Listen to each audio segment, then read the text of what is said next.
నమస్తే, welcome to our channel. మన ముందు senior journalist doctor Durga Vadlamani గారు ఉన్నారు. ఆవిడతో మాట్లాడదాం. నమస్కారం. నమస్తే అండి. సో జగన్మోహన్ రెడ్డి సీఎంగా ఉన్నప్పుడు పోసాని కృష్ణమురళి ఎంత హల్చల్ చేశాడో మనందరికీ తెలిసే విషయమే. మాట్లాడితే చాలు ప్రెస్ మీట్లు పెట్టడం, చంద్రబాబుని లోకేష్ని దూషించడం, ఇలా ఇష్టం వచ్చినట్టు మాట్లాడడం అలా చేశాడు. కానీ ఎన్నికలు అయిపోయాయి, ఇప్పటి వరకు కూడా ఆయన ఎక్కడా నోరు మెదిపినటువంటి సందర్భం లేదు. అలా వాళ్ళని తిట్టినందుకు ఫిల్మ్ డెవలప్మెంట్ కార్పొరేషన్లో ఆయనకి పదవి ఇచ్చారని కూడా విన్నాము. మరి ఇప్పుడు ఎన్నికల తర్వాత ఆయన మాట్లాడకపోవడాన్ని, కనిపించకపోవడాన్ని ఎలా చూడొచ్చు అంటారు మేడం? పోసాని కృష్ణమురళి, ఈయన సైకో మురళి కూడా అంటారు ఈయన్ని, తర్వాత మెంటల్ కృష్ణ అంటారు ఈయన్ని, చాలా ఉన్నాయి ఈయనకి పేర్లు. నిజంగా చెప్పాలంటే ఒకప్పుడు చాలా కష్టపడి పైకి వచ్చాడు ఇండస్ట్రీలో. ఆయన పర్చూరి బ్రదర్స్ దగ్గర పనిచేసి తర్వాత ఎంఫిల్ కూడా చేశాడు అబ్బాయి. చేశాక చాలా చదువు గురించి కూడా చాలా ఫీల్ అయిపోతూ ఉంటాడు, ఏదో చదివేస్తాను అనుకుని ఆయన. సో మీరు చెప్పినట్టుగా ఒక కాలంలో బాగానే ఉన్నాడు, తర్వాత తెలుగుదేశంలో ఉన్నాడు, ఆయన సవ్యంగానే ఉన్నాడు కొంతకాలం వరకు.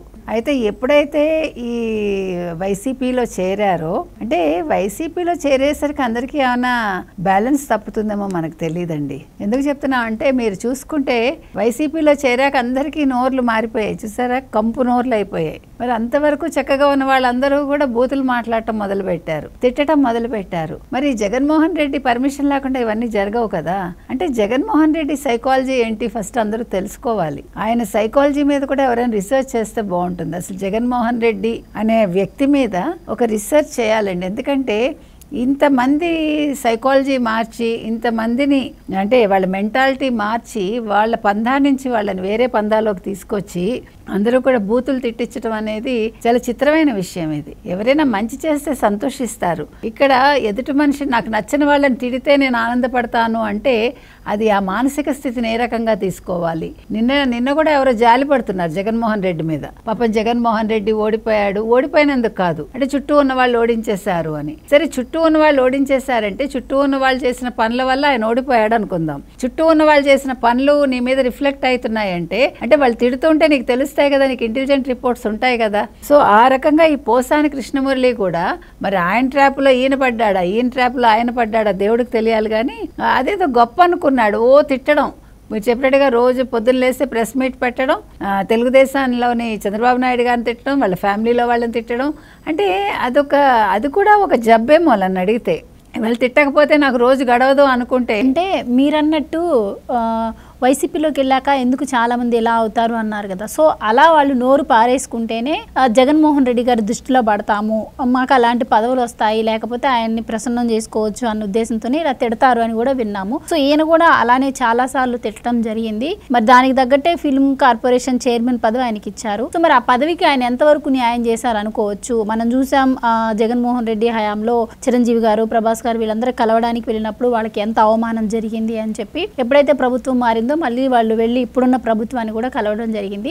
సో ఈయన విషయానికి వచ్చినట్టయితే మరి ఈయన ఎంతవరకు ఆంధ్రప్రదేశ్లో సినిమా రంగాన్ని విస్తరించేందుకు ప్రయత్నాలు చేశారు అంటే ఏం చెప్తారు? మీరు చెప్పినట్టు పదవి వచ్చింది ఆయనకి. పదవి ఎప్పుడు వచ్చిందండి? ఈయనకి చాలా కాలం పదవి ఇవ్వలేదు జగన్మోహన్ రెడ్డి గారు. మీకు గమనిస్తే ఈయన వాళ్ళకి వచ్చింది వీళ్ళకి వచ్చిందని చాలా బాధపడిపోయాడు. ఈయనకు వస్తుంది అనుకున్న టైంలో ఈయనకి ఎప్పుడూ రాలేదు పదవి. ఈయన చాలా సార్లు వాళ్ళకి వచ్చి నాకు రాకపోయినా పర్వాలేదు అని మాట్లాడేవాడు తప్ప, అంటే నాకు రాలేదు ఆవేదన చెందాడు ఆయన. ఆవేదన ప్రెస్ మీట్స్ లో ఆయన బయట పెట్టుకున్నాడు కూడా. ఆ తర్వాత ఎప్పటికో ఈయనకి పదవి వచ్చింది. ఈయన అనుకున్నవేవి రాలేదు పదవులు. ఆఖరికి ఆ ఫిల్మ్ డెవలప్మెంట్ కార్పొరేషన్ చైర్మన్ గా ఆయనకు వచ్చినప్పుడు ఆయన చేసింది శూన్యం. అక్కడ ఆ పదవిలో ఉండి ఆయన చేసిన పనులు శూన్యం. అర్థమైందా మీకు? కాకపోతే ఏం చేశాడంటే తిట్టడం ఒక్కటే ఆయన చేసిన పని.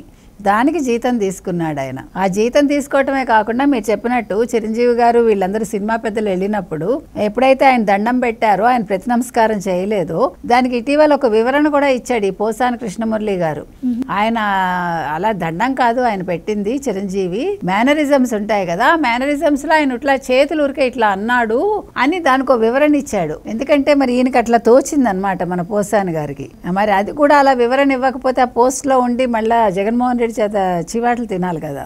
కాబట్టి ఎందుకు ఇన్నిసార్లు చెప్తున్నాం అంటే, అసలు జగన్మోహన్ రెడ్డి మానసిక స్థితి మీద డాక్టర్లకైనా చూపించాలండి భారతీరెడ్డి గారు, లేదు ఆయన మీద ఒక పిహెచ్డి అయినా చేయించాలి. రెండింటిలో ఏదో ఒకటి జరగాలి తప్పకుండా. ఎందుకంటే ప్రజలు జాలి పడతారు. ఇప్పుడు జగన్మోహన్ రెడ్డి లాంటి వాళ్ళని ప్రజలు నమ్ముతారు. మళ్ళా నేను నిజంగా చెప్తున్నా, 29 నాటికి జనాలు మారారనుకోండి, నష్టం వాళ్ళకే. అప్పుడు డెఫినెట్గా ల్యాండ్ టైటిలింగ్ యాక్ట్ మళ్ళా వస్తుంది. అసలు ఇప్పుడు ఈ 27 ప్యాలెస్లు 26 ప్యాలెస్లు ఏవైతే అక్రమంగా కట్టారో ఇవన్నీ పూర్తవుతాయి. అదేంటది రిషికొండ ప్యాలెస్ మళ్ళా రీకన్స్ట్రక్షన్ చేసినా మనం ఆశ్చర్యపోక్కర్లేదు. ప్రజల ఆస్తులు ఇప్పటికే ఎంత దోచుకున్నారో మనం చూసాం. ఓ పక్క పెద్దిరెడ్డి కావచ్చు, ఓ పక్క సజ్జల రామకృష్ణారెడ్డి కావచ్చు, మరో పక్క మిగతా వాళ్ళు కావచ్చు. మేడం, ప్రజల ఆస్తులను దోచుకోవడంతో పాటు కూడా అప్పుడు పోసాని కృష్ణమురళి ఒక మాట అన్నాడు, రామ్ గోపాల్ వర్మని చంపడం కోసం ఇటు లోకేష్, చంద్రబాబు గారు వీళ్ళందరూ ప్రయత్నాలు చేస్తున్నారు, నాకు కొంత సమాచారం అందింది అని చెప్పి కూడా కొన్ని ఆరోపణలు అయితే చేశారు. ఇప్పుడు ఆరోపణలు నిజమని నిరూపించుకోవాల్సిన పరిస్థితి లేదు అంటే మరి ఆయన మీద ఏమైనా యాక్షన్ తీసుకోవచ్చు అంటారా? అలాగే ప్రభుత్వం ఉన్నప్పుడు నామినేటెడ్ పదవులు పొందిన వాళ్ళు మరి ప్రభుత్వం అయిపోయినాక రాజీనామా చేయాలి, కానీ ఆయన చేయలేదు. మరి ఆయనపై మరి ఎలాంటి యాక్షన్ తీసుకునే అవకాశం ఉంటుందంటారా? ఆయన చేస్తారా, చేయరంటారా? మరి ప్రభుత్వం ఏం చేస్తుందంటే ఏం చెప్తారు? ఒకటి, మీరు చెప్పినట్టుగా నామినేటెడ్ పదవికి ఎవరైనా సరే రిజైన్ చేసేయాలండి. అది యాక్చువల్గా అది ఒక పద్ధతి అన్నమాట. పద్ధతి ప్రకారం ఆయన ఇప్పటికే చెయ్యాలి. ఎందుకంటే సిగ్గుపడాల్సిన విషయం, నువ్వు ఏ ప్రభుత్వాన్ని అయితే తిట్టావో ఆ ప్రభుత్వంలో ఇంకా కొనసాగుతావా, జీతం తీసుకుంటావా? నీకు అసలు జీతం ఎందుకు ఇవ్వాలి? 4వ తారీఖు తోటి నీ ప్రభుత్వం పని అయిపోయింది. అయిపోయాక 5వ తారీఖు 6వ తారీఖు నువ్వు రిజైన్ చేయాలి, చేయలేదు. సో ప్రభుత్వం తీసే అధికారం ఉంటుందండి. ఆ పదవిలోంచి ఆయన తప్పించే అధికారం ప్రభుత్వానికి ఉంటుంది. నెంబర్ 1.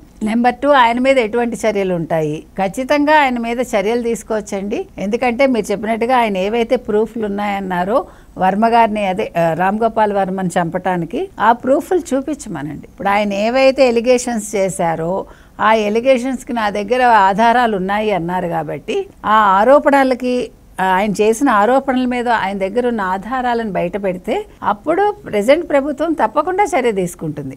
అది లోకేష్కి సంబంధించి ఉన్నాయా, ఎవరికి సంబంధించి మీ దగ్గర ఉన్నాయి, మీరు బయట పెట్టండి. లేదు, మీరు చేసిన తప్పుడు ఆరోపణలను తెలిసింది అనుకోండి, మీరు ఇంతకు ముందు మాట్లాడిన మాటలకు కూడా మీ మీద వంగలపూడి అనిత గారు చర్య తీసుకునే అవకాశం ఉంది. ఎందుకంటే ఇవాళ వంగలపూడి అనిత సోషల్ మీడియాలో ఎవరెవరు ఏమేం చేశారో అవన్నీ ఇవాళ బయటకు తీసి వాళ్ళకి నోటీసులు పంపించడమే కాకుండా వాళ్ళ మీద చర్యలు తీసుకుంటామని చెప్పారు. కాబట్టి ఖచ్చితంగా పోసాని కృష్ణమురళికి ఏ రకంగా చూసుకున్నా శిక్ష పడే అవకాశం ఉందండి. ఇప్పుడు నోరు మూసుకుని ఎక్కడున్నాడు? ఇప్పుడు ఎందుకు నోరు మూసుకుని లోపల కూర్చున్నాడు? ఖచ్చితంగా గెలుస్తారు జగన్మోహన్ రెడ్డి గారు అని చెప్పిన వీళ్ళందరూ ప్రెస్ మీట్ ఎందుకు పెట్టట్లేదు? అంటే ప్రెస్ మీట్, అంటే ప్రెస్ మీటు, బూతులు మాట్లాడటానికి ప్రెస్ మీట్లు పెట్టారు కదా. ఇప్పుడు ఓడిపోయినందుకు మీరందరూ సంజాయిషి ఇచ్చుకోండి. మీ జగన్మోహన్ రెడ్డి ఎందుకు ఓడిపోయారు? మీ వాళ్ళు ఓడిపోయారా? ఆయన చేసిన తప్పిదాల వల్ల ఓడిపోయారా? ప్రజలు ఎందుకు ఓడగొట్టారు? ఆ విషయాలు చెప్పాలి ఆయన బయటకు వచ్చి. చెప్పట్లేదంటే ఆయనకి మాట్లాడటానికి భయం అన్నమాట. ఇప్పుడు నిన్నటి వరకు నోరు పడేసుకున్నాడు, వాళ్ళు మాట్లాడటానికి నీ దగ్గర సరుకు లేదు. కాబట్టి నువ్వు శిక్షకి రెడీగా ఉండు, అంతే. Thank you sir.